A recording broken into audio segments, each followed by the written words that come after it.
Neil Carlson here, rolling through Nebraska. I've driven through this state several times, but I've never stopped in Norfolk, the home of the king of late-night TV, Johnny Carson. We'll take a quick look at some memorabilia in a museum they have set up and his boyhood home. Now, way back in the 1980s, I saw a couple of live tapings of Johnny Carson shows out in Burbank, California.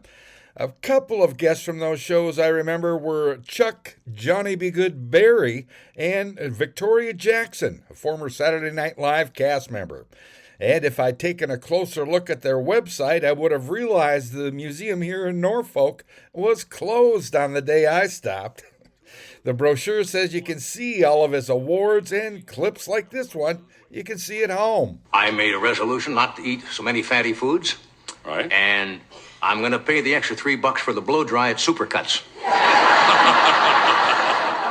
But here on Johnny Carson Boulevard in Norfolk, I did take a look at his boyhood home. Johnny Carson was a fixture in American life for generations, now passing into history. Ironically, back in 1992, I spent the afternoon with Jay Leno in Grand Forks just before he took over The Tonight Show when Carson retired.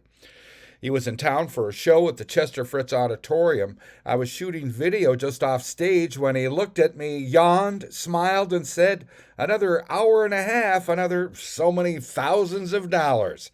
And he walked out on stage and told jokes for an hour and a half. A late-night TV host. It's a great job if you can get it. In Norfolk, Nebraska, I'm Neil Carlson reporting for iNewZ.TV.